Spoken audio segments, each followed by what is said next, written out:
I just wanted to wait a few minutes and then I'm going to introduce Carol and we will begin. Great. Всем добро пожаловать. Я думаю, мы пару минут еще подождем. Мы еще не все здесь, но подождем пару минут и тогда начнем. Спасибо всем, что вы к нам присоединились. Мы очень рады. You can tell the people who are gathered so far that I have been to both Russia and Ukraine and have done actually some lectures and some workshops and some assorted things there. And I loved my time in both of those countries. I feel very strongly related to those countries. Кэрол говорит, что она была в России, в Украине, ей очень понравилось, и она чувствует такую глубокую связь и с Россией, и с Украиной. Вот, и она хотела, чтобы я вам рассказала про это тоже. Yeah, we feel your love, Carol. I'm sorry? We feel your love and light. You're so bright and a very good example of somebody who is following this teaching of Course and Miracles and all these ideas in your life. I love it. That's true. Yeah, we share that love for the teachings and just for Jesus and the Holy Spirit. Also the for Bill. I'm very excited to talk about Bill today just because of how close I personally am to him. All right, so I think we're going to start. Welcome, Carol. We are so happy that you're here. As I said, я поприветствую Кэрол. Добро пожаловать. Мы очень рады, что Кэрол тут. And I would like to thank Igor for following the Holy Spirit's guidance and extending this invitation and just for introducing both of us and introducing you to this group. So thank you, Igor. Я хотела бы поблагодарить Игоря тоже за то, что он последовал водительству Святого Духа и за то, что он попросил Кэрол быть здесь сегодня. И вот мы все здесь благодаря водительству и вот, спасибо. I will start by introducing Carol. So Carol is an internationally known teacher and author, teacher of A Course in Miracles. In Russian, we have this book of Carol's. Кэрол всемирно известный автор многочисленных книг и учитель Курса чудес. На русском языке у нас есть книга «Мы все в одной лодке». I wanted to also thank Carol for her generous gift of a number of copies of this book that went to different cities in Russia and other Russian-speaking to Russian-speaking students of the course. Я хотела бы поблагодарить Кэрол за то, что она подарила много экземпляров этой книги, которые разошлись по разным, к разным студентам курса чудес, и у некоторых из вас есть эти книги, которые Кэрол подарила через Игоря тоже. И Андрей Зайцев принимал участие. Also Андрей. Да, я хотела поблагодарить Андрея и всех, кто принял участие. I wanted to thank everyone and Andrei Zaitsev, who actually distributed these books in Russia, and everyone who participated, because in a way I felt it was a way to connect through a symbol, and the book became a symbol that the Holy Spirit used to connect us. Я чувствовала, что это просто как символ для того, чтобы соединить нас всех таким образом, и Святой Дух использует все символы таким чудесным образом. Also, Carol was a personal friend of Bill Tetford. Bill Tetford was a co-scribe of A Course in Miracles, as we all know. And thanks to him, we have the book, the Course in Miracles book. Также Кэрол была личным другом Билла Тетфорда, который помог принять Курс чудес. И благодаря Биллу у нас сейчас есть книга «Курс чудес». A few years ago, Carol followed again the guidance from the Spirit and wrote a book about the life of Bill Tetford and his role in the scribing of A Course in Miracles.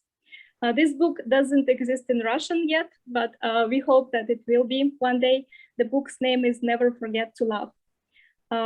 Carol несколько лет назад написала также книгу о жизни Билла, так как она с ним хорошо знакома, о жизни Билла и о его роли в получении курса чудес. Этой книги нет еще пока на русском языке, но мы надеемся, что она будет на русском языке когда-нибудь. И эта книга называется на английском «Never forget to laugh». Это значит «Никогда не забывай посмеяться». Это тоже ссылаюсь на курс чудес. I already shared with Kэрол before that Bill was a personal teacher for me because I feel a strong connection to him, and he is a great example of practicing the course and dedication. So I'm excited to talk about him today as well. Для меня Билл был таким вот личным учителем, который научил многому меня, и я вижу и чувствую его преданность курсу. Я очень рада поговорить сегодня с Кэрол о Билле. Okay, welcome, Kэрол. Добро пожаловать, Кэрол. Thank you. Okay, so I would like to start from the beginning and ask you, how did you find A Course in Miracles? So я бы хотела начать с самого начала и спросить Кэрол, как она нашла курс чудес. Well, I started looking for answers or what makes life work when I was a very, very young girl, probably 5 or 6 years old. I thought, something's not right here. I don't know what it is. Кэрол сказала, что она начала очень рано, и еще когда она была девочкой 5-летней, ей казалось, что здесь что-то не так. And once I grew up, went to college, had careers and so on, in my early days, I was still reading, looking, because I thought I was missing information. I did not know that it was experience I was looking for, not information. We'll talk more about that later. Когда Кэрол взрослела, училась, пошла в колледж, в университет, она все время искала, и ей казалось, что она ищет информацию, но оказалось, что она ищет не информацию, а опыт, и мы поговорим об этом больше сегодня. So I probably, in my early years after college, read every book I could get my hands on for, let's say, 25 years. После того, как Кэрол закончила университет, она, наверное, прочитала вот все книги, которые только она могла найти. And then one day I read, I was given a copy of New Realities magazine that had the first article about the course in it. And when I read the introduction to the course that was included in the article, I knew this was finally what I was looking for. И потом, в конце концов, Кэрол нашла журнал, который назывался «Новая реальность» или «Новые реальности». И в этом журнале была первая статья о курсе чудес. И Кэрол прочитала эту статью о курсе чудес, и это был как ответ на то, что она искала, что я искала все время вот это. I ordered the book right away, and it's been my guide ever since. And that was, this month is my 44th anniversary. I ordered the book in August of 1977. И сразу же Кэрол заказала эту книгу, и с тех пор эта книга стала ее вести по пути. Это было 44 года назад, в 1977 году, в августе. The course is a modern restatement of ancient wisdom, kind of designed for our modern age. It's a teaching of non-duality and the most important work, as far as I'm concerned, that we can ever engage in. Курс чудес — это современная реинтерпретация древних учений, который был написан для современного времени. И это самое важное учение, которое существует на данный момент. Did you have another question? Yes. In other words, you keep telling me the direction you want me to go. Okay, yeah, let's talk about how you met Bill then, because that's your beginning, and then at some point you met Bill Tетфорд. Yes. Я только что спросила, I will translate. Я только что спросила Кэрол, как она познакомилась с Биллом Тетфордом. The next spring in 1978, this is the very short version, I ended up being invited to a lecture, and it was on a university campus, and it was held outside. But the brochure didn't say anything about outside. And I came prepared to be inside, and it was freezing cold. This was Denver, Colorado. So at some point, I just got up and thought, I have to go find a building to go inside. And so I just got up and walked inside the first door I found, and there was a tall, handsome man standing in a room all by himself. I knew it was Bill Thetford. And we were very much destined to meet. Кэрол была на лекции. And what was the topic of the lecture, if you remember? Yeah, we were invited to a lecture, but it was set up outside on a university campus with kind of a makeshift, and Judy Scutch was presenting, but it didn't say it was going to be outside. So I didn't come prepared with a coat to be outside. So pretty soon I thought, I've just got to go inside. And there was Bill Thetford.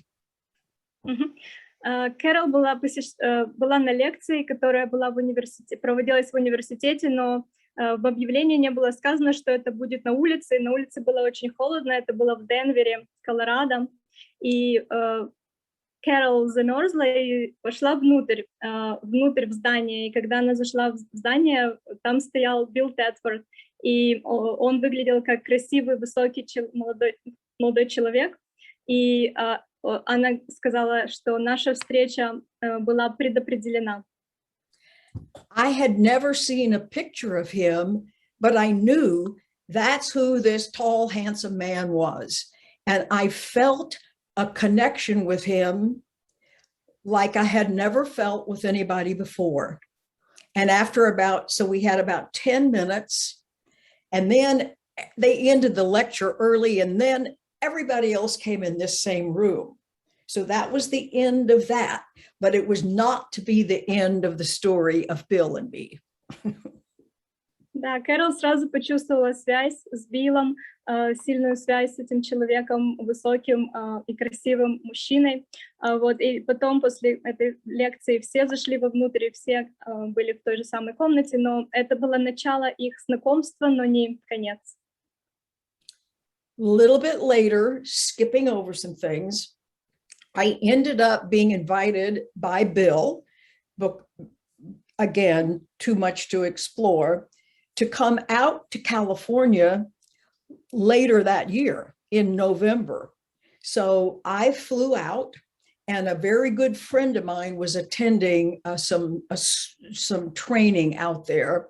And at that point, I met the first family of A Course in Miracles, Judy and Bob Scutch and Jerry Jampolsky, and the people who were the very, very first purveyors, if you will, and speaking about A Course, because it was very new at that point.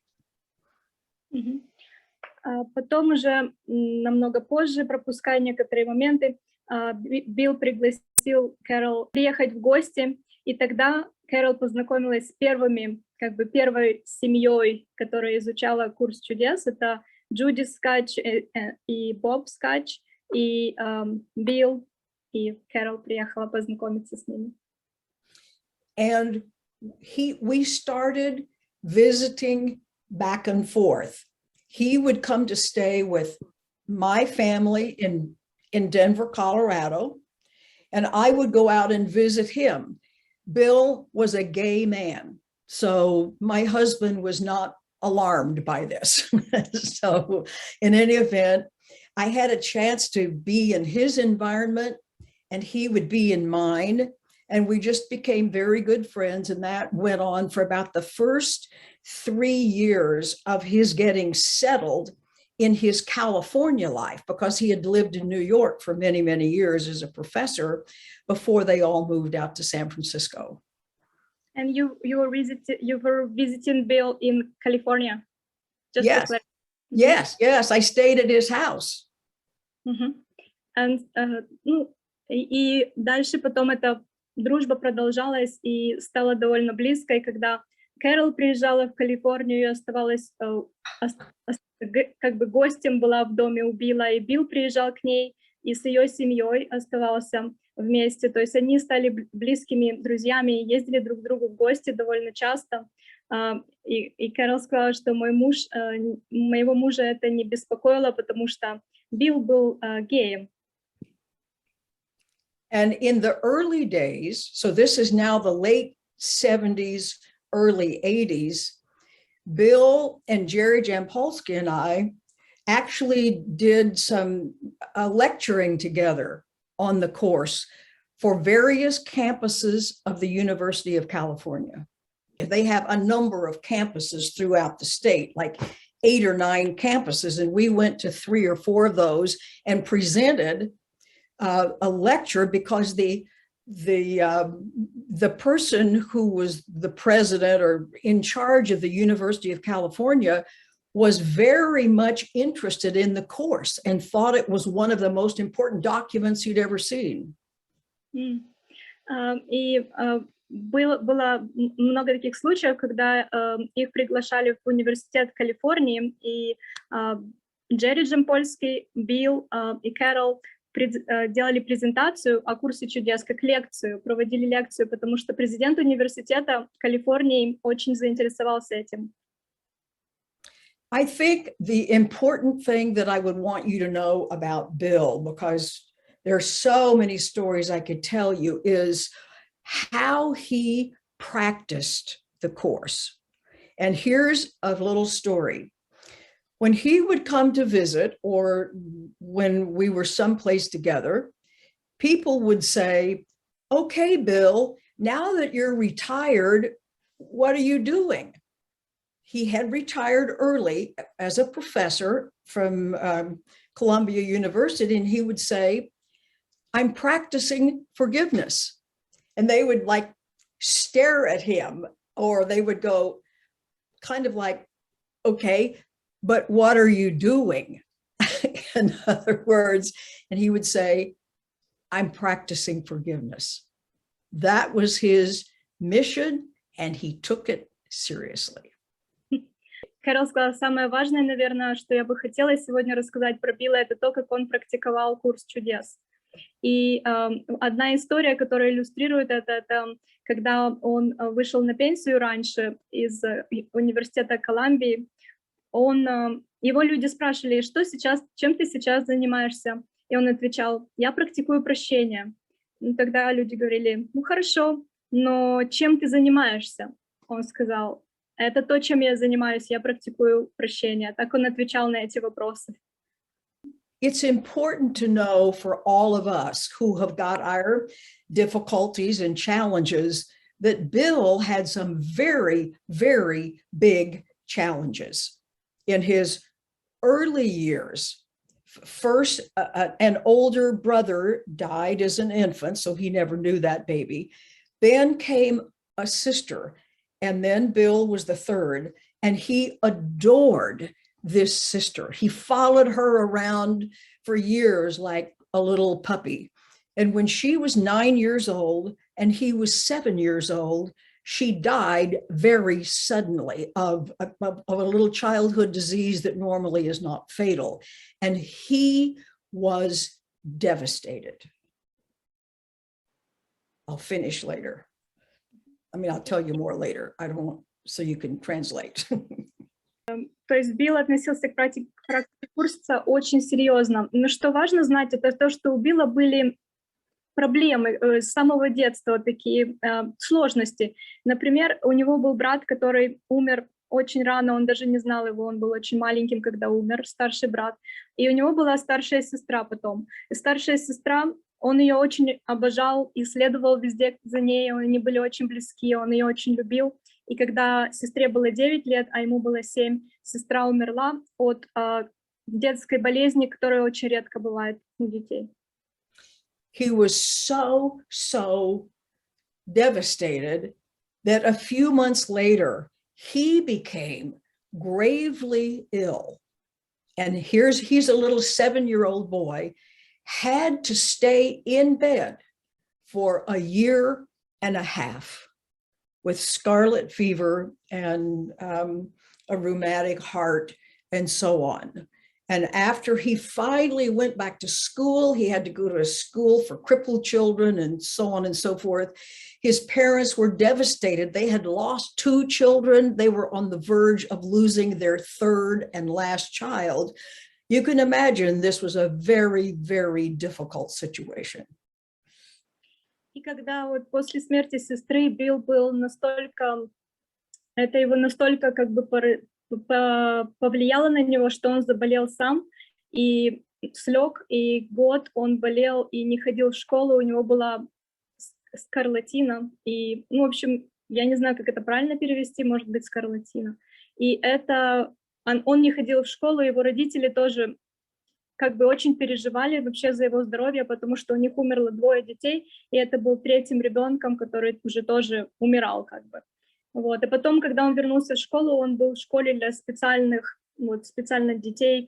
He did enter school. He went to a school for crippled children and heart problem children, but he was a brilliant child and man, and ended up graduating when he finally went to high school, ended up graduating as one of the top 10 in his class of 1,000 people or so, went on to get his PhD because he didn't know what else to do. It's not like he had a game plan. He was just kind of wandering through life.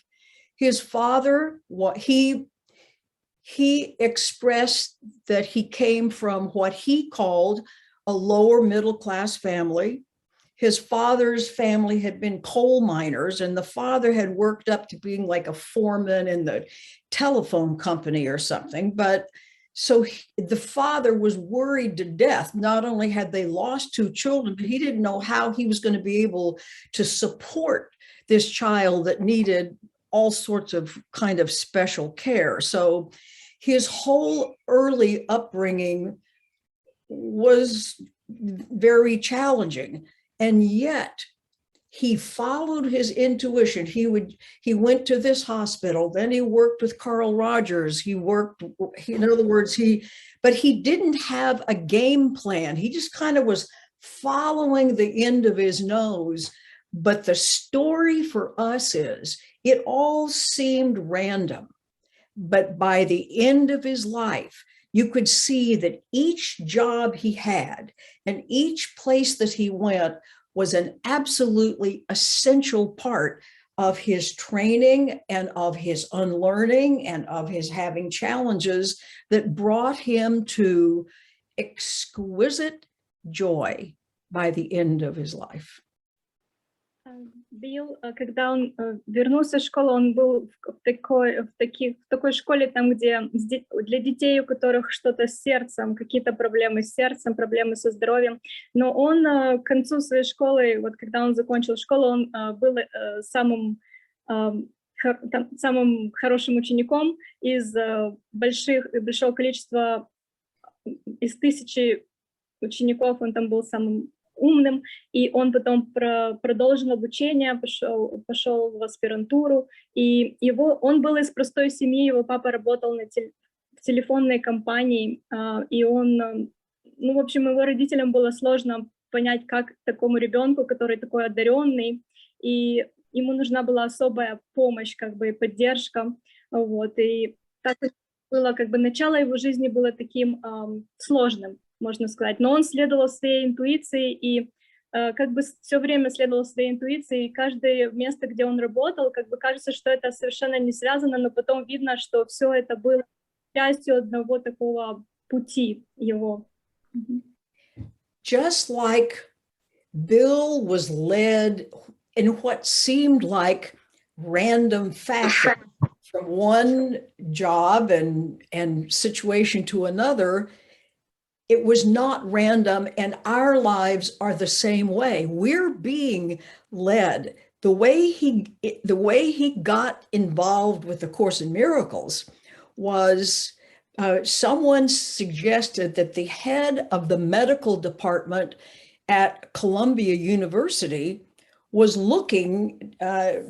interested in his applying for a job. Well, Bill was very happy where he was at Cornell. He wasn't interested in going to Columbia. And so here's what he said. He said, okay, I'll do the interview, and I'll tell them that one of my conditions is they have to make me an associate professor, which I'm sure they'll never do, so that will just end that. Well, they said, fine, we'll make you an associate professor. And oh my goodness, there he was, now an employee of Columbia University. and Helen enters later. That's why Columbia is important. Например, когда он попал на работу в Columbia University, он в университете Колумбии, там, где он встретится с Хелен потом, это было тоже как... Он и не хотел туда идти на работу, он больше заинтересован был идти в University Cornell. Но он сказал, тогда вот, если я иду на это интервью в Columbia University, я им скажу, тогда сделайте меня уже, как это сказать, наверное, профессором, а не начинающим, как бы то, что обычно люди не дают позицию такую профессора полную, когда человек только поступает на эту работу, но они сказали, хорошо, мы дадим вам такую позицию, мы дадим вам такую должность, и взяли его на эту работу. Но это все к тому, что все у него в жизни было как бы так, как должно быть. Not long after he had taken this position, they were given a grant to do some research about some issues with young children. And they realized that they didn't have the necessary expertise in the department. And they said, he talked to a couple of friends. He said, do you know anybody who's an expert, you might say, in early childhood or something? And it turned out that the person because there was a common denominator person there, that Helen Shakman was the person who was notified and applied for that job, and Bill hired her. That's how they got together. And not long after that, the course started to present itself. That's another story. И когда там Билл участвовал в одном в гранте, где надо было работать с маленькими детьми, он и его коллеги поняли, что мы не имеем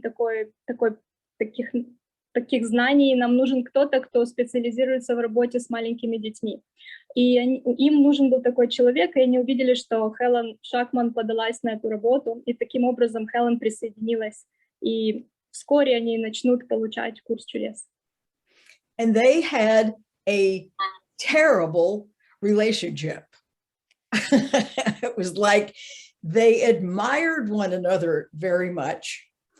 Helen was 14 years older than Bill and married, happily married, but she just wanted Bill. She wanted to be in love with Bill. She wanted Bill to be her father. She wanted Bill to, in other words, all of the unfulfilled male roles she decided he should play. You can imagine what a nightmare that was. И у Билла и Хелен были ужасные отношения. Они восхищались друг другом профессионально. И Хелен была замужем, у нее был счастливый брак. Но вот Билл для нее, он как бы был, она именно хотела, чтобы он удовлетворял все все роли мужские, которые раньше были не удовлетворены, роль отца и просто роль мужчины, она именно хотела, чтобы Билл это был всем для нее, как бы. And at some point, Bill was finally just over this. And he said, there's got to be a better way to live than this. And to his surprise, because Helen was, by all accounts, and I talked to a lot of people who knew her, and everyone agreed she was a nearly impossible person. Although she was a great therapist, when she worked with clients or patients, she was very perceptive, very kind, very good. But everywhere else, she apparently was something of a monster. And at this point, he just said, there's got to be a better way to live. And in a very uncharacteristic way, she walked over and took his hand and said, you're right, Bill, and I'll help you find it. And shortly after, she started to get the download, so to speak, of A Course in Miracles. И это стало невыносимым для них. Вот для Билла это стало невыносимым. То есть это было очень тяжело, когда это все происходило, вот такие вот отношения. Он сказал, что должен же быть какой-то иной способ как бы общаться. Хелен была очень, как бы она чувствовала, что происходит с ее клиентами, с теми людьми, с пациентами, с которыми она работала, психологом. И она как бы была интуитивным человеком и внимательным к своим пациентам, но во всем остальном, во всех остальных отношениях она была немного как монстр.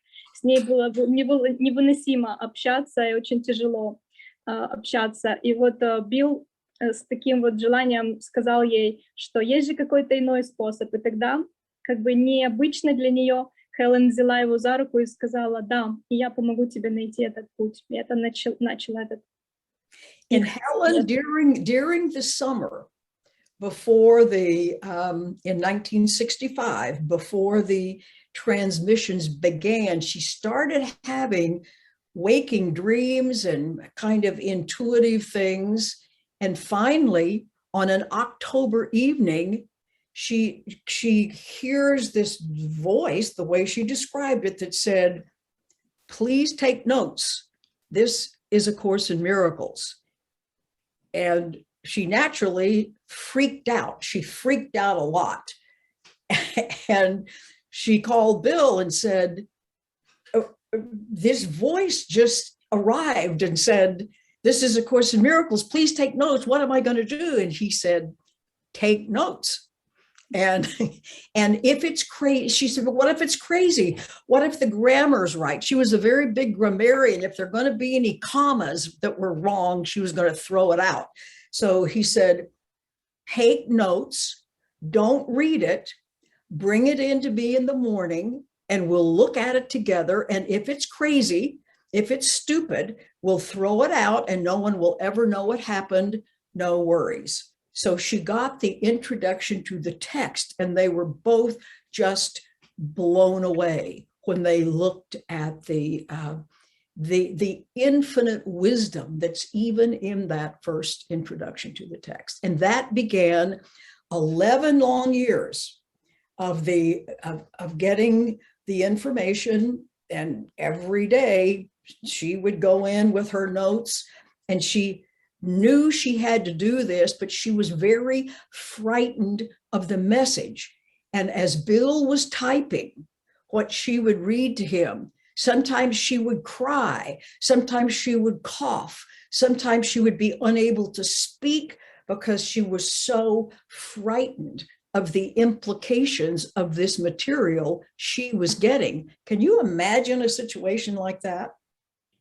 И это начало процесс, вот, когда Хелен начала получать курс чудес, и ей сначала пришли слова «Это курс чудес, пожалуйста, записывай». И ее это очень напугало, и она вообще часто была такая вот... Ее много чего пугало. И вот она позвонила Биллу сразу и сказала, мне пришли эти слова «Это курс чудес, пожалуйста, записывай, что мне делать, записывать мне или нет, что мне делать». И он сказал, записывай, не читай это. Не читай, просто запиши, приходи ко мне завтра, и мы вместе посмотрим. И если это что-то стоящее, мы посмотрим, в общем, если... И в общем, так все продолжалось. Она каждый день приходила к Биллу, и они вместе читали то, что приходило. Иногда Хелен, когда читала, ее очень пугали эти сообщения, и иногда она не могла прочитать, иногда она плакала, иногда она кашляла, иногда... В общем, ей было сложно с этим материалом, и Билл ее поддерживал, и каждый день они встречались, и так вместе смотрели на материал. Первое, что они получили после того, как ей пришли эти слова, это «Курс чудес, пожалуйста, записывай», было введение. Когда они прочитали введение, это первое, что они прочитали, они обои как бы были поражены этой бесконечной мудростью, которая во введении Курса чудес. So their relationship was bad enough. And then when Ken Wapnick enters the picture later on and helps to finish with some editing and so on, then things go, in some ways, they go from bad to worse. So without getting into all of the details, here is this exquisite work comes out of this cauldron, if you will, of very difficult personal relationships. So what I want people to know is if Bill Thetford can bring this material forward with this awful experience in his early life, this awful experience with Helen, and some other things that happened along the way, we all have our trials and tribulations, and every single one of them are purposeful for us to get in touch with the things we need to heal. And he was successful. By the end of Bill's life, he had released his, we will say, his animosity. He had released his fear. He had released his anger and everything else that he literally held against everyone. Ken Wapnick was the last holdout. And that was kind of in the early part of 1988. And the weekend that Bill ended up passing away, he was only 65 years old. He had gone back, he was living in Southern California at the time, had gone back up to Tiburon for the 4th of July holiday, the big, 4th of July holiday. And on that weekend, everybody marveled at his joyful presence. Everybody who saw him, and then you can translate this, everybody saw him. He was a tall man anyway. It's like he was up on his tiptoes. It was like he was so light and so joyful. It's as if he could not keep his feet on the ground. And I'll tell you more after that. That might be too much. Эти отношения между Биллом и Хелен были уже достаточно плохими и вообще были такими сложными для них. Но вот еще, когда к этому всему добавился еще и Кен Вопник, они стали как бы вообще не то что плохими, но вообще невыносимыми, как бы они еще ухудшились. Вот. И Кэрол говорит, я хочу донести до вас, что у каждого из нас есть сложности в жизни. И если Билл с таким сложным началом своей жизни, вот с такими вот сложностями в отношениях смог и получить курс чудес, помочь Хелен получить курс чудес, и помочь и пройти этот курс. И к концу своей жизни, Кэрол говорит, что к концу своей жизни Билл простил всех людей в своей жизни. И последним человеком, которого он простил, это был Кен Вопник. И если он так смог, если он смог пройти этот путь, то все могут это сделать, и всем это доступно, и все, что у нас, все трудности, которые у нас есть в жизни, они все даны для этой цели, чтобы как бы нас пробудить и помочь нам.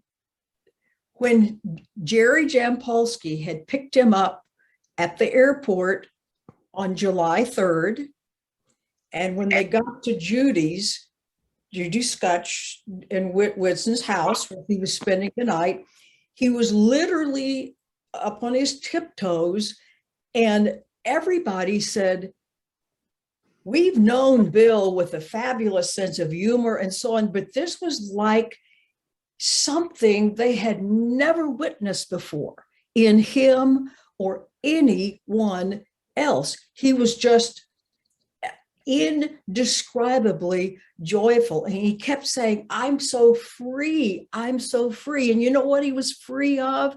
He was free of all his grievances, and he was free of all his guilt. That's the key. And I'll tell you one more thing about him, and then we can move on.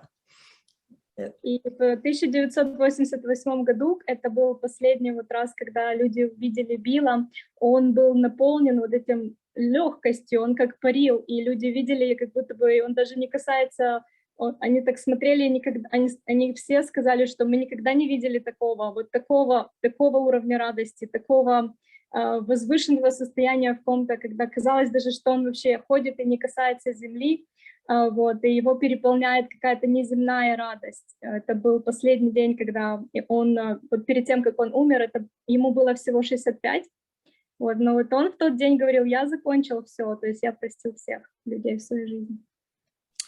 The next morning, the 4th of July, he kept talking about being so free, which of course the 4th of July is about freedom. And Judy had about 35 people coming for dinner and to watch the fireworks over San Francisco Bay. And she said, oh, I think I have to go to the grocery store and get a little bit more. And he said, you've got plenty. And he said, no. So he used to walk after breakfast every morning. I went with him on a lot of those walks. And so he started, and he said, now, if I'm not at the store, by the time you're ready to, like, I'll meet you at the grocery store. I'll walk and you can drive your car. And if I'm not there, then, you know, just go on home or something like that. And she said, she was really struck by that. She said, Bill, you know, I would never go home without you. And she was not thinking of her house. She was thinking of home with a capital H. In other words, like we go home together kind of thing. So he starts out on his walk. She goes back inside to get her purse and her grocery list, and she backs her car out of the driveway, starts up the street, and there is Bill dead on the sidewalk. He had gotten as far as the neighbor's house and had had a massive heart attack. The house of the neighbor was a surgeon, and he happened to be out in his yard trimming the bushes. So he saw the whole thing happen, called the paramedics and so on, said he died instantly.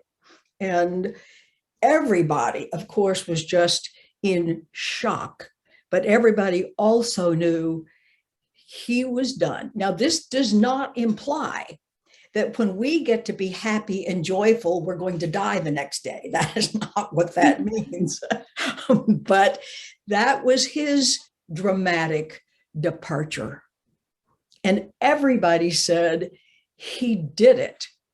Bill was the first person to actually totally do what the Course asks us to do, which is to release the guilt, release the grievances, and be the presence that we are. В тот день, I will translate. В тот день они планировали большой ужин, и Джуди Скотч готовила ужин на где-то 35 человек, и Билл все время говорил этим утром, я свободен, я как бы свободен. Это был День независимости еще к тому же, как большой праздник, когда вечером еще фейерверки бывают. И Джуди сказала Биллу, что она пойдет сейчас в магазин и купит еще еды, потому что еды не хватает. А он сказал, не нужно больше еды, у тебя уже много. Иди домой. А он пошел на прогулку.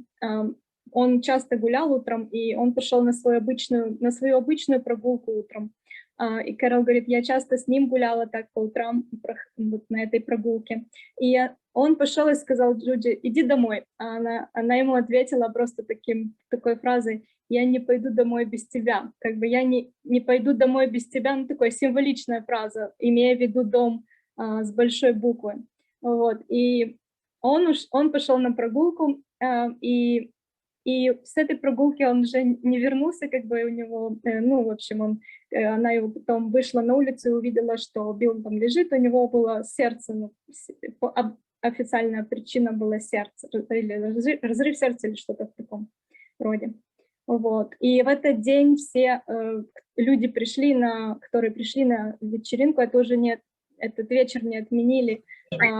Они все говорили, что Билл сделал это, Билл сделал то, что курс говорит, что мы все можем сделать. Вот. И он первый, кто прошел этот путь до конца, и все люди прям это признали. И это было как праздник, и празднование Билла, что он дошел до конца, и вот День независимости. So the important part is, how do we make this information valuable to our own personal lives? That's the key. The course's message is twofold, if we're going to make it very simple. It's that tiny mad idea at which we forgot to laugh, which it talks about in the text, which is we fear that we are guilty, that we somehow have ruined ourselves, that we've lessened ourselves, that we've made ourselves undeserving. The Course says, not a chance is that true. So discovering our guilt and letting it go is the goal. And much of it is unconscious to us, which is kind of a problem. If you've got to let go of something that you don't even know is there, we may know some, but not all. So relationships will show us with absolute accuracy what we feel guilty about, because we will see it in the people we don't like. That's the entire purpose of the Course, is to help us discover and release our grievances and our guilt. And there's no other way to do that. There's no shortcut way. It's like, and it leads us step by step by step about how to, the lessons are to reprogram our brain about our own basic nature. And the text gives us the background material for why to do that. Можно немножко... Кэрол сказала, что самое главное прощение и работа с братьями, и отпустить свои все обиды, и к этому, в принципе, призывает курсы. Это самое главное, что мы делаем, и то, что Билл это сделал и показал. They missed a little bit of translation, so sorry. Yes, thank you, Igor. Did you finish translating what I said? I think it would be great if you could repeat the last part, because I think I just lost the last part. Okay. To be very brief, we carry a lot of guilt with us, and we have no idea how damaging that is to our peace of mind, because feeling guilty is like being down on your knees and praying for punishment, and you will always be answered. Always. So guilt just is a life wrecker. And some of it is unconscious to us. This is a big problem. If guilt that I don't even know I'm carrying is calling punishing circumstances, and that usually shows up in relationships, health, or finances. So we need to know what we feel guilty about. And our relationships will be the perfect mirrors to make it very clear to us, because what we don't like in another person, what we condemn in another person, what we think is awful in another person, is precisely what we fear we are like and feel guilty about. Вина разрушает нашу жизнь и как бы забирает этот покой, который у нас мог бы быть. Вина также заставляет нас видеть в других людях, и как бы в других людях разные вот эти вот проекции. Вина также просит наказания, и мы его получаем. То есть вина, это как, когда она у нас есть, это как просьба наказания, которая и приходит в нашу жизнь. Вот, и мы видим в других людях то, за что мы сами себя внутри обвиняем. Did you have another question now to follow up on that? Yes. So I would like to ask, from your experience, how did Bill practice the course in this last part of his life when he was really dedicated to the practice? He did just what I mentioned had to happen. In other words, he took ownership he discovered and he took ownership and he released. He allowed himself to take those things that he felt guilty about and turn them, shall we say, from crimes to mistakes. They were mistakes because they weren't loving, but they were not something that deserved punishment because they came out of all of our bad behavior comes out of trying to stay safe and trying to survive from an ego perspective. So he was willing to be introspective about where he harbored grudges or where he didn't like somebody, took ownership of that as this is obviously what I fear about myself, and just would steadily let it go. And it was a process, not an event. Я спросила, как Билл практиковал курс чудес последнюю часть своей жизни, когда он был настолько вот посвящен, он посвятил свою жизнь этому. И Кэрол сказала, что вот он как раз делал то, что мы только что говорили, он отпускал свою вину, он очень честно просто смотрел внутрь себя и смотрел, где у него есть еще какие-то обиды, какие-то суждения, и шаг за шагом последовательно отпускал их. И это был не одно такое вот прощение, не одно событие, а процесс. And just the people that we know of related to the course, like Helen and Ken, and maybe that you all wouldn't know, that I would know, that he found very problematic. In other words, it's like there were some of these people, he had a very much of a love-hate relationship with Helen. Helen was enormously possessive of him. To give you an example, at one point, he and another person owned a little house way out on Long Island someplace. And because Helen wanted to own him, and he permitted this, which is stranger yet, Helen built a bedroom and a bathroom onto Bill's house so she could go out there and be in his same house with him when he's out there with his friends. Has anybody ever heard of anything so bizarre ever? That's how much she just wanted to own him. Well, that's not all about Helen. It's like he had to look at what was going on with him, that he felt that he deserved such a preposterous arrangement as that. See, he was willing to look. Most people go, no, I'm just going to make it everybody else's fault, and it's their problem, and it's not mine, and I'm the victim. End of story. That is a life-wrecking attitude, because the people in our lives are helping us see where we are condemning ourselves, which is calling for punishment, which we will always get. We must discover what we hold against ourselves and let it go. That's the whole purpose of any spiritual practice that's worth 2 cents.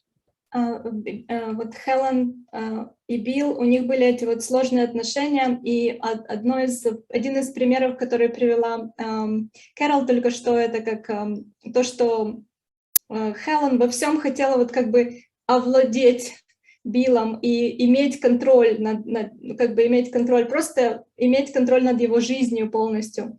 И один из таких примеров — это то, что когда у него был один дом, там дом на Лонг-Айленде, она пристроила к этому дому еще одну спальню, еще одну ванную, чтобы она могла там в любое время жить и приходить, и быть там с ним, когда он там со своими друзьями там проводит время просто. Ну, то есть она хотела контролировать его жизнь. И Билл не использовал это как вот я там жертва этих отношений или еще что-то. Он просто смотрел честно на это как на способ, чтобы увидеть, что это показывает внутри меня, что у меня такие отношения, на что это мне указывает, и отпускал вот это.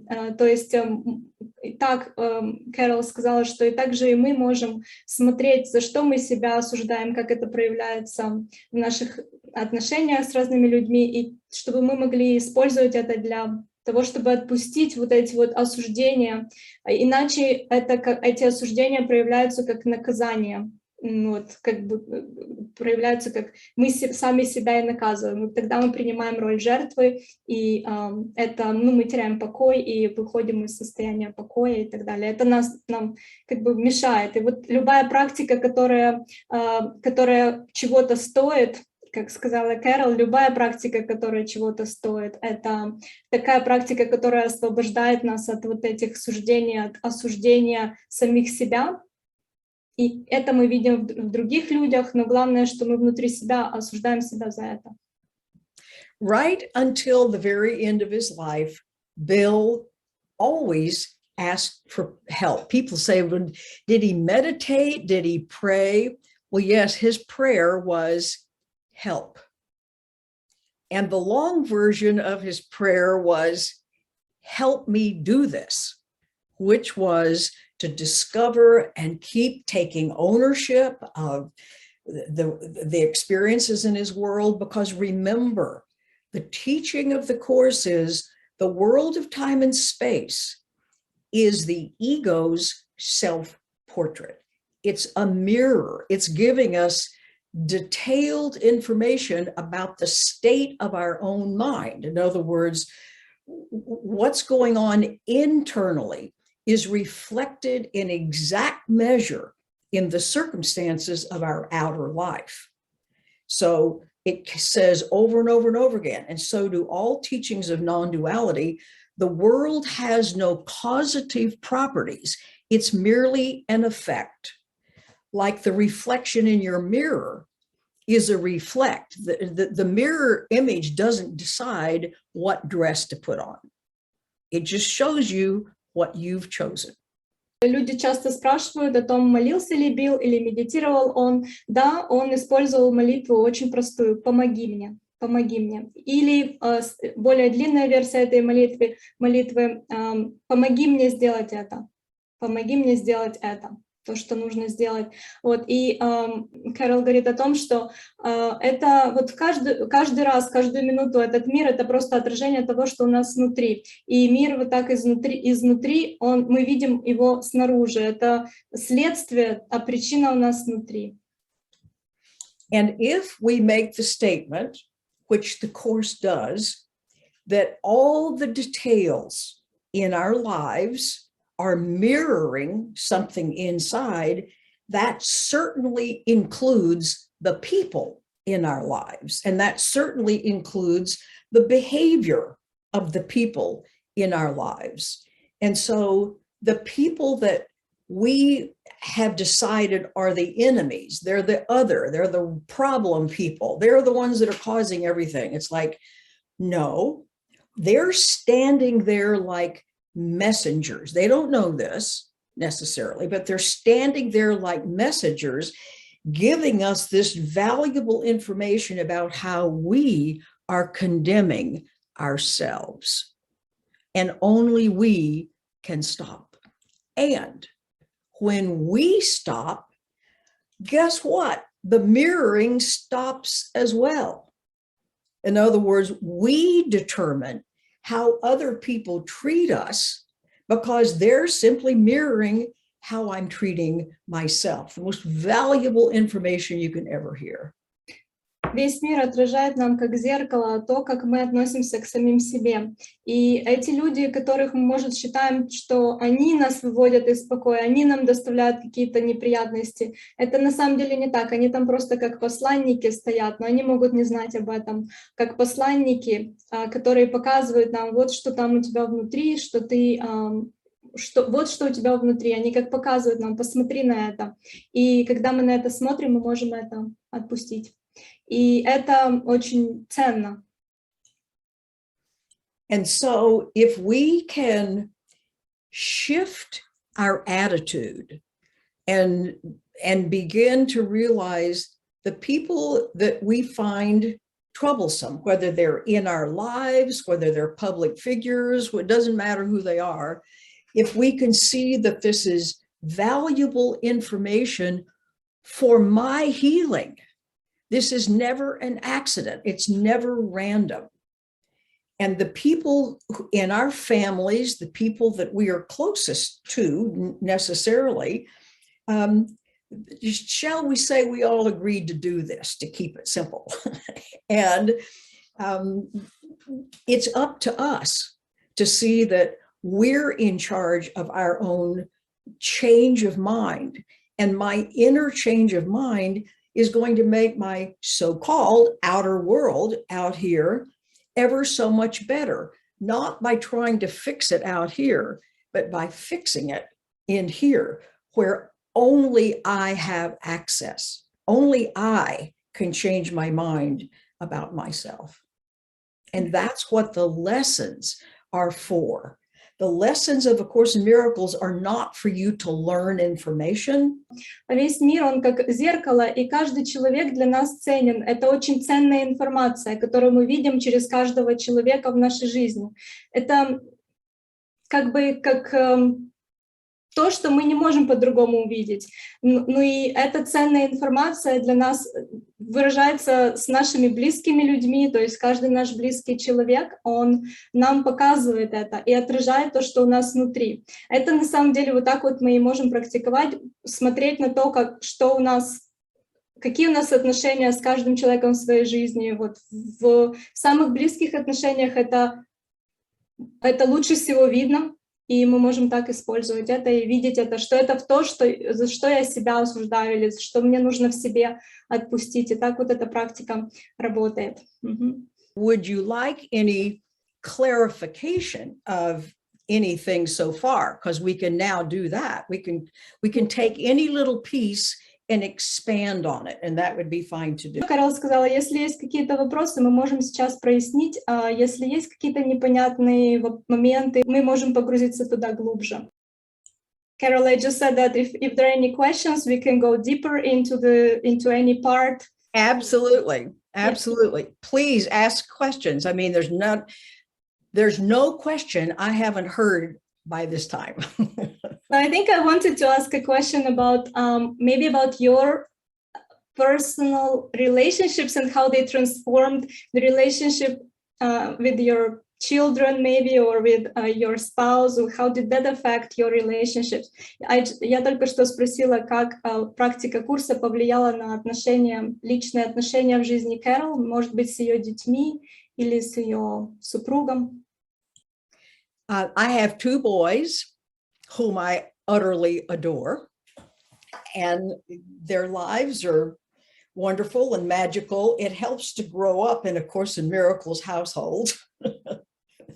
They were 5 and 7, and they're now 49 and almost 51. So they have had that advantage, and their lives are quite magical because they got to grow up with it. And I consider my own life like everybody else. As long as we're still here, we're still discovering things that we need to let go of. We can't do everything at once. So we go through stages in our lives where different things we have to address kind of come up one after the other, but we all can make steady progress. Кэрол говорит, что у нее 2 сына, и им было 5 и 7 лет, когда она познакомилась с курсом чудес. Сейчас им 49 и 51, и у них жизнь сложилась очень чудесным образом, и это все благодаря тому, что они выросли в семье, где курс практиковался. То есть она видит результаты в их жизни, вот просто как бы как сложилась их жизнь, что их жизнь такая вот, как она есть. И еще последнее, то, что это процесс. То есть у всех у нас это проходит, это процесс, это не одно какое-то прощение. И Кэрол говорит, я вижу и себя, и всех практикующих как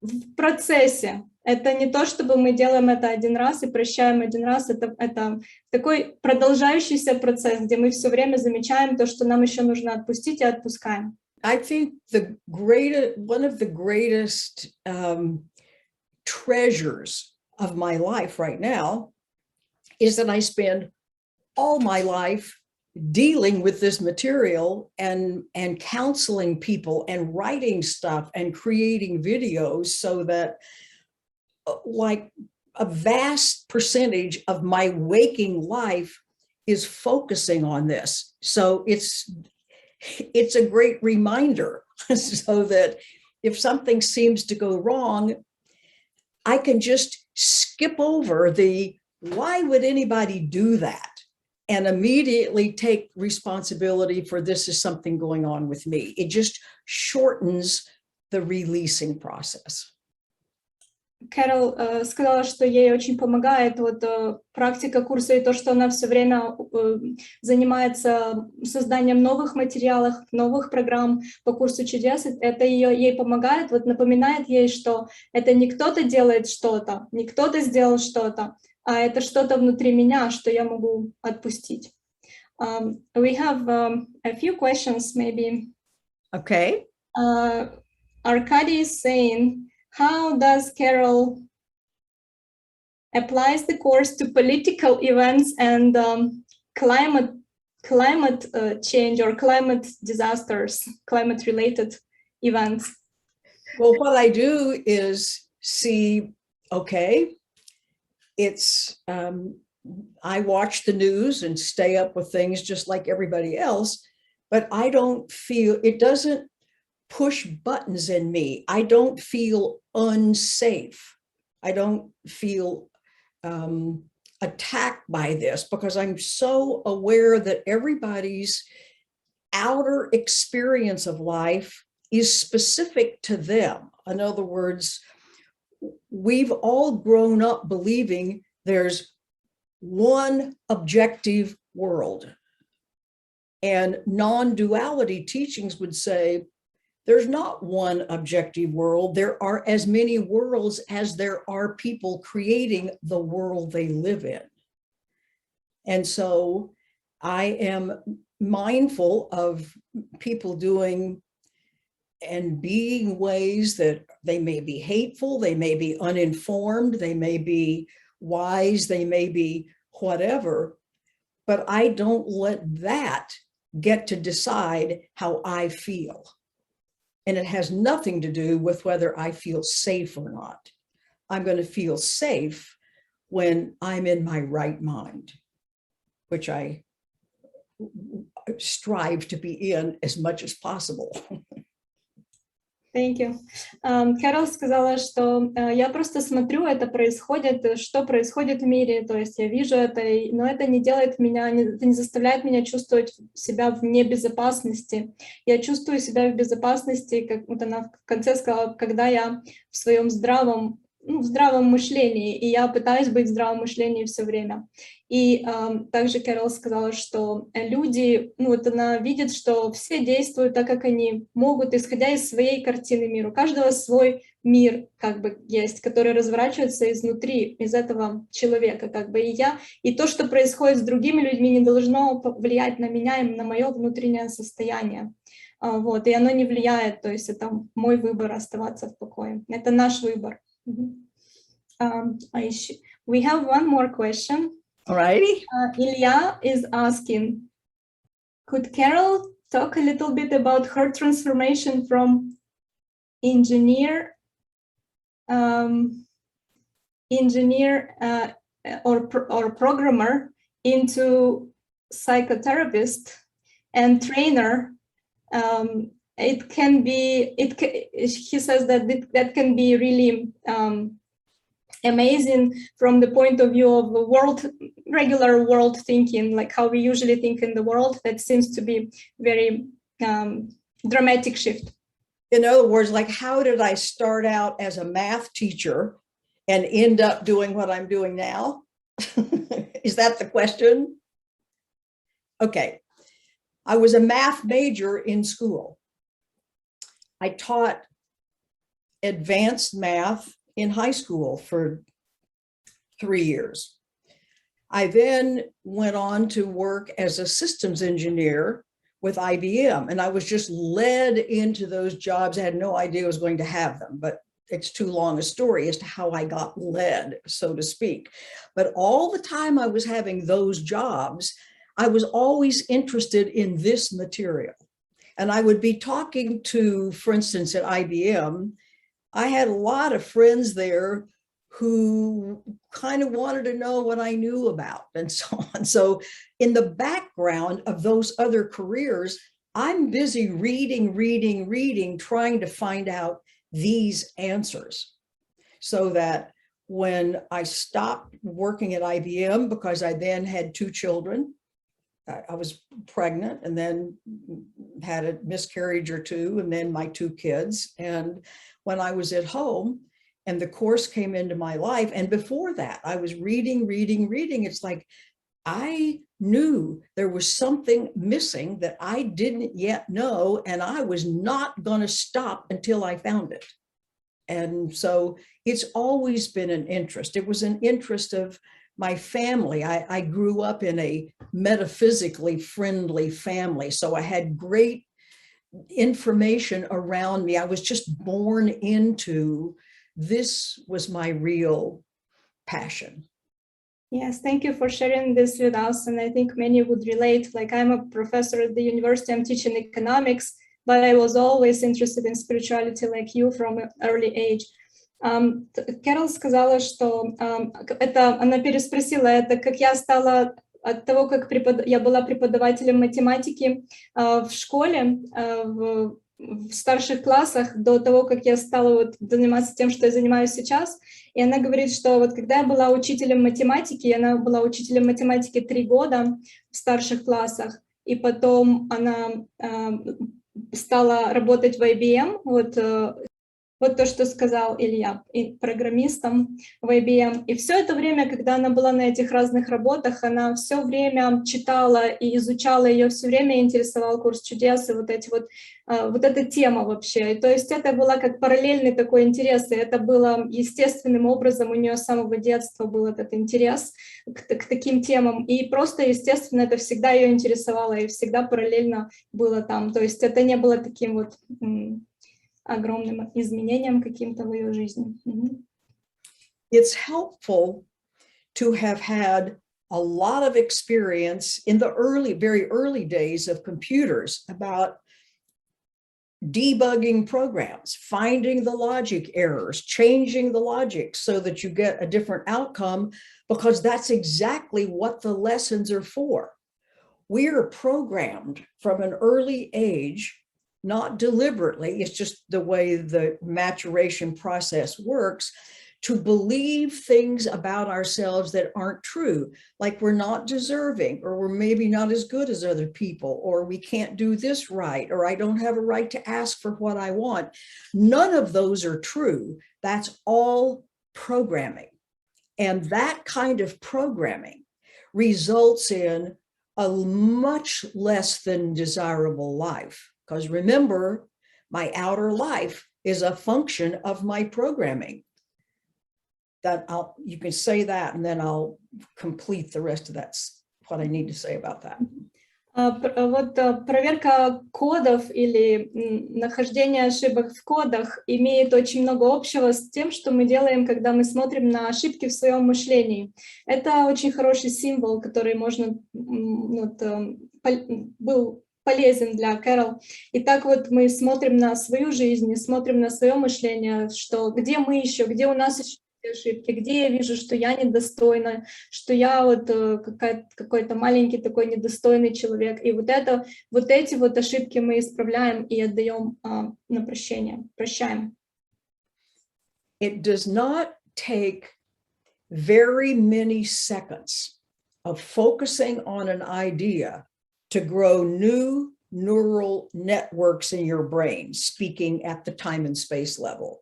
So the lessons give us ideas. See, they're not about learning information. They give us ideas to focus our attention on. And what those ideas are that are truer than the things we believe now, it replaces the I'm not important or I'm undeserving or something with I'm as God created me. So you might think of the lessons as a reprogramming device. That's what they are. Because until we change our minds, nothing out here is going to change.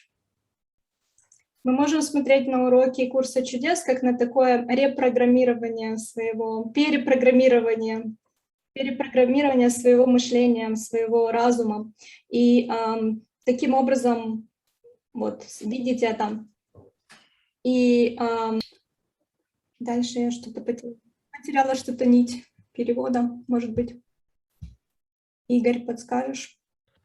Вот Кэрол рассказала, что это как аналогия с программированием, но самое главное не набирать новую информацию, новые программы, а как раз вот отпускать то, что уже есть, очищать эти программы, которые нам мешают жить. Спасибо. Да, и еще то, что сказала Кэрол, как вот, что уроки Курса чудес — это не для того, чтобы набрать какую-то информацию там или чему-то там обучиться как информации, а для того, чтобы именно открыться для такого перепрограммирования, перестройки нашего мышления вот такому. И так идет этот процесс. Yes. I think we completed that part. Okay. Thanks a lot. I'll just add a little part to that. The reason why this process of reprogramming is so important is because we don't have time to go into all of what happens in our first 3 years before the left brain comes online. But that's when we unwittingly and unknowingly are adopting these ideas about ourselves that we're less than, or that we can't do this right, or we don't have a right to do that.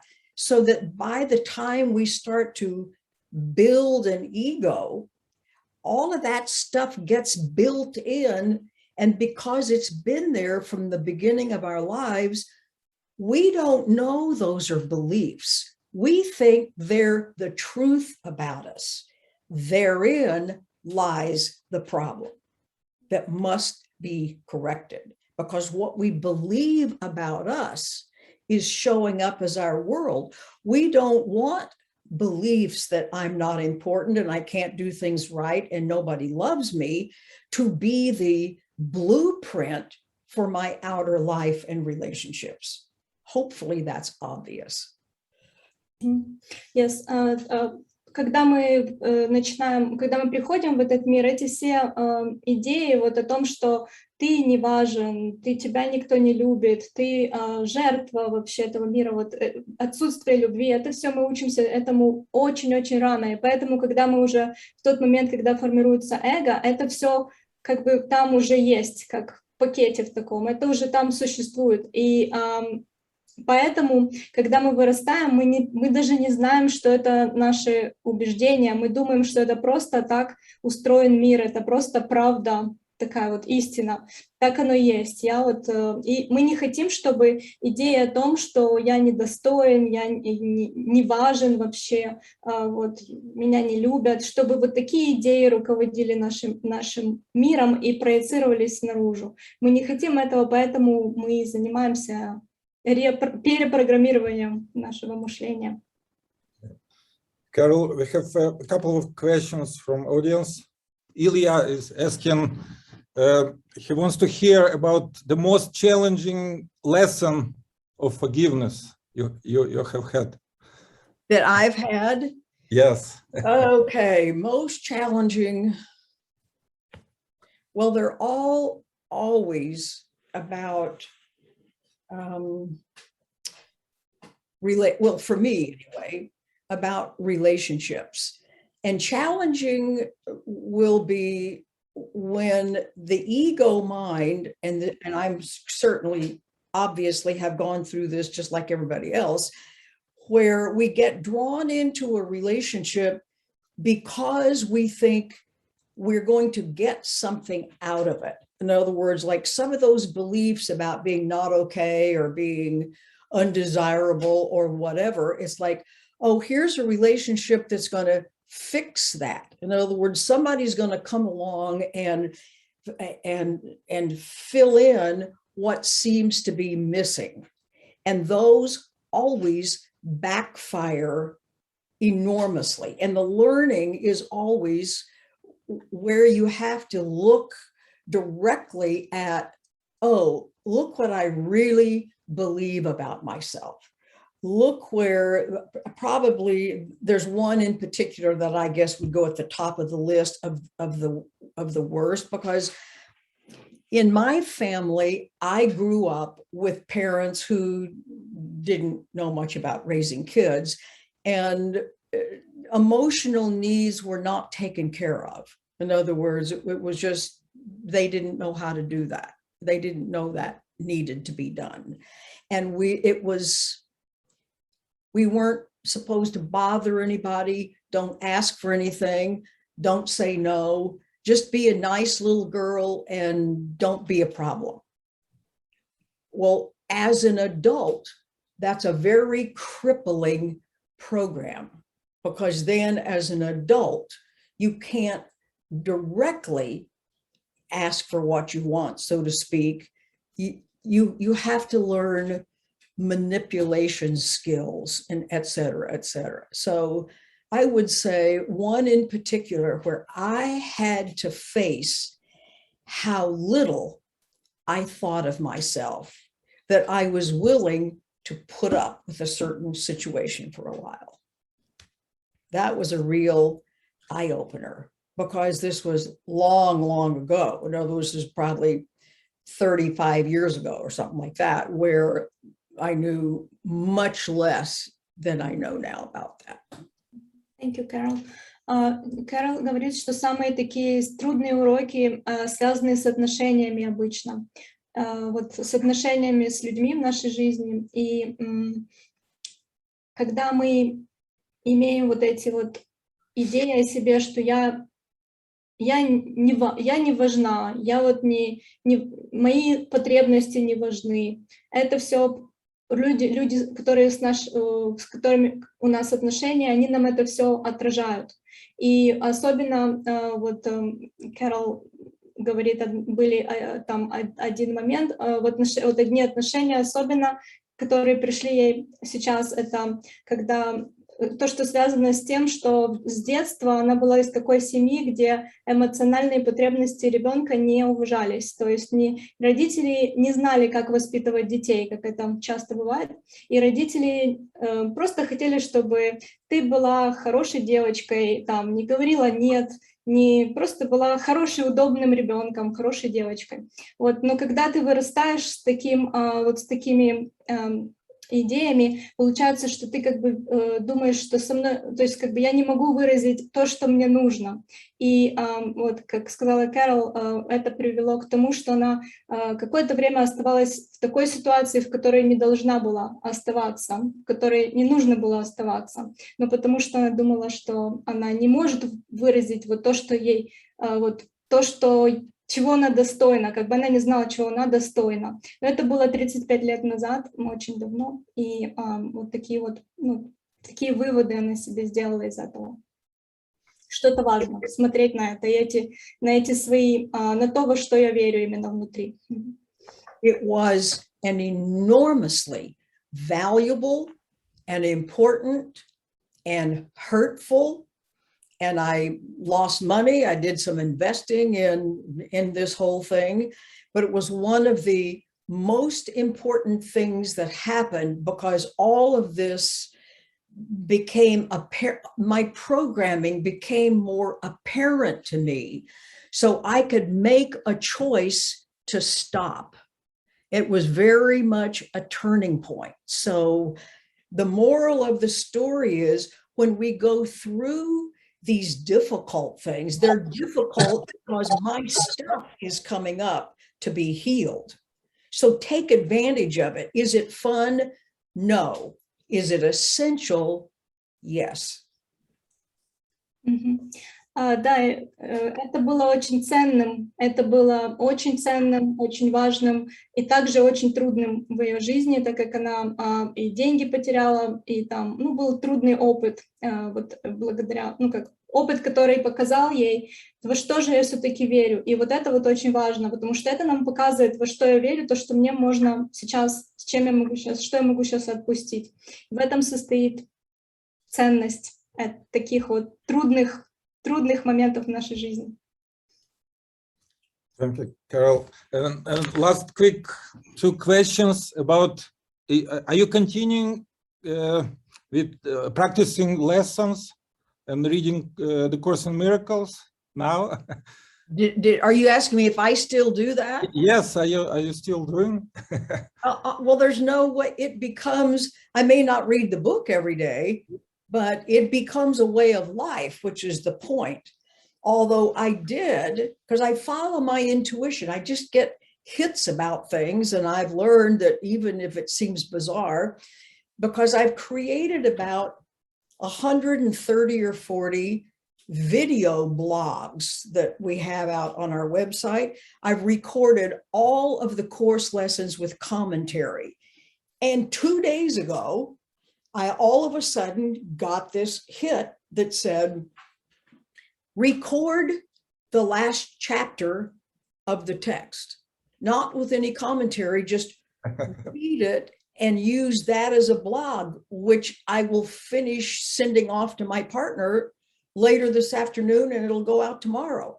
Now, I have no idea why, out of the blue, I got this sense that I need to read that last chapter. It's my favorite chapter. I've read it probably 100 times by now. It's just a splendid chapter. Now, why I'm being led to read it and put it out on my mailing list, I don't yet have any idea, but I have learned to trust those promptings, shall we say, because they always go somewhere, and it's usually a surprise. Кэрол сказала, да, это стало образом моей жизни про практику уроков. И это просто образ жизни. И она говорит о том, что она записывала комментарии ко всем урокам, и у нее есть такие видеоблоги на веб-сайте, где каждый урок она записала как видео с комментариями. И недавно Кэрол говорит, мне пришло такое вот вдохновение Святого Духа записать такой видеоблог о последней главе в курсе. И она говорит, я не знаю, зачем это и какая цель этого, но я привыкла следовать таким как бы импульсам от Святого Духа, которые нас вдохновляют. И она сделала это, записала последнюю главу, даже несмотря на то, что она не знает, зачем это, но значит, это зачем-то нужно. Она записала и пошлет это, и это будет тоже видеоблогом. Yes, if you would like to add anything, Carol, I think we're probably going to wrap up soon, but if you have any final words for students of A Course in Miracles, like what would you recommend maybe, or I don't know, final words for us? The final words are, A Course in Miracles is not a body of work to be learned and studied to get information from. It is a reprogram the way you think about yourself, the way you relate with other people, and ultimately the underpinning of it, its basis is the world of form is not the final answer. You know, the world of form is a helpful device to help us see where the focus of our attention is so we can make a correction. But it's about being kind to ourselves and others and understanding that when people are doing awful things, they're not awful. They're scared to death. It's a survival mechanism, and everybody needs to be recognized as everybody in the final analysis is trying to stay safe. And nobody is awful. There are just a lot of scared people who don't know what else to do besides possibly some awful things. Кэрол говорит, что практика курса и изучение курса — это, изучение курса — это не для того, чтобы получить какую-то информацию, а для того, чтобы перепрограммировать свое мышление. И для того, чтобы исправить эти идеи, которые мы имеем о том, кто я, о том, что я верю о себе и что в отношениях, как я отношусь к другим людям.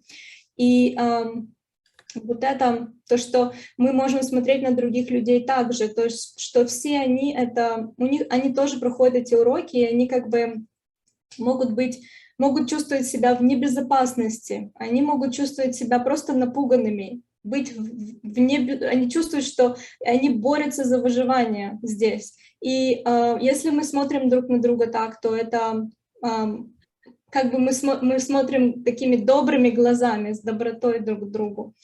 И так можно видеть, что мы все в одной лодке. Это мое добавление.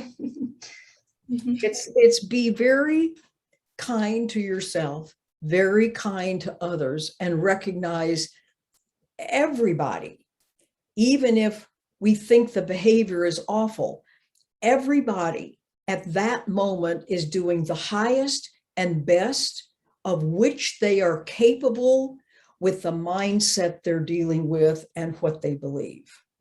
So everybody, that doesn't mean that you let murderers run loose, but it means you do the appropriate things, but you don't hate anybody, you don't condemn anybody. If we were walking in their shoes, we'd do the same thing. Будьте добры к себе, будьте добры к другим людям. Даже если они кажутся ужасными, эти люди или эти поступки, каждый человек делает именно то, что он считает сейчас, и на что он сейчас способен. Это то, что человек сейчас может сделать. И так можно смотреть друг на друга с добротой. Any more? Thank you, Kэрol. It was amazing. All of our questions. Thank you so much, Kэрol.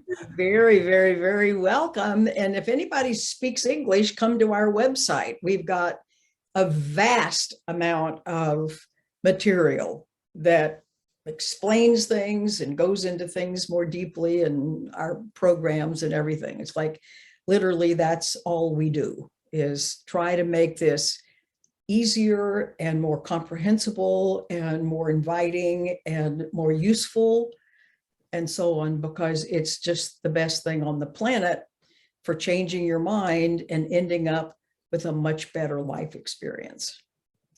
Кэрол приглашает всех на свой веб-сайт. Кто знает английский язык, там можно найти очень-очень много материалов. И это то, чем занимается Кэрол все время, для того, чтобы создать лучше и больше материалов для изучения курса чудес, потому что так мы можем сделать свою жизнь лучше. Это самое лучшее обучение, которое существует на планете для этой трансформации. Спасибо всем, кто присоединился к нам сегодня. Просто я чувствую наше единение. Thank you everyone for joining. I just feel our connection, and thank you so much, Kэрol, for being with us today. I hope that we can talk again and we can come up with probably 100 more questions or 1,000 more questions about you and your life. That's great. There's not a question I have not heard at this point. And so I'm delighted. It's wonderful to meet with you all. I love seeing all these Russian words down here, and I so love my time in your part of the world. I don't know if I'll ever get back, but I treasure the times that I have been with you all. Кэрол сказала, что она очень счастлива быть вместе с нами, и это большая ценность для нее быть здесь вместе. Oh, I have to tell you one thing, speaking of your corner of the world. Okay. I have a friend, an American friend, who ended up teaching in a university in Kiev, in Ukraine. And he was a marvelous instructor, and it was a kind of a fundamentalist Christian university funded by people in the United States. So he was like an undercover agent. He was a new student of the course because I introduced him to it. So nevertheless, he was a wonderful teacher, and he would spot the kids that he thought were going to be good possibilities to be course students. So one of the times that I was there, he had cultivated this group. There were about 21 or 22 kids who had just graduated from college. So they're in their early 20s. And I met with this group of just graduated, devoted course student kids down in Podol, down in the old part of Ukraine. And I thought, what is more fun than this? We're down in this little ancient building in a little room with 21 or 3 or 4 or whatever of the most interested, excited, bright, well-educated. They just couldn't get enough of this kind of kids. I thought, this is like being in heaven. and it was fun because this was all undercover, and the fundamentalist Baptist people would have been horrified to know how he was leading those kids astray. But I loved it. Beautiful story, thank you. Кэрол поделилась одной историей, когда один из ее друзей, которому она рассказала про курс чудес, и он был ее учеником, можно сказать, по курсу чудес. И этот человек был преподавателем, и он поехал в Киев преподавать. Американец, но он поехал в Киев преподавать в университете, который христианский по направлению, христианский, очень такой фундаментальной христианской веры. Баптизм, по-моему, упомянула. И он использовал курс чудес, своим студентам передавал эти знания, у них образовалась группа, и когда Кэрол приехала в Киев, и там встретилась с группой где-то 23 или 20 с чем-то молодых людей, которые только что закончили университет, которые очень такие умные, ну и их очень интересовала эта тема, и ей это был очень такой опыт, который напомнил ей, что это и есть небеса. Вот сейчас мы все соединяемся здесь, и очень хороший символ. It was wonderful. И это было еще, все это делалось за закрытыми дверями, потому что если бы эта организация знала, что они изучают курс чудес вместо того, чтобы там изучать религию.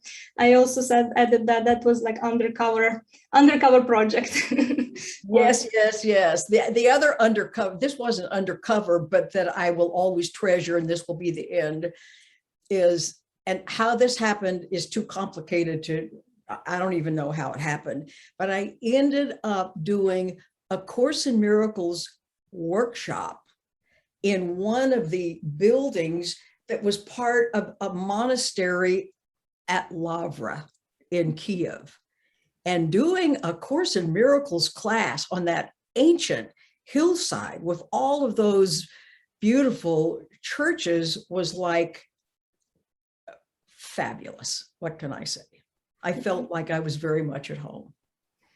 Yes, and Кэрол также как это очень таким необычным образом все это организовалось, но Кэрол проводила проводила такой семинар по курсу чудес в Киево-Печерской лавре, вот на этих красивых холмах, и это был очень таким вообще необыкновенным опытом для нее.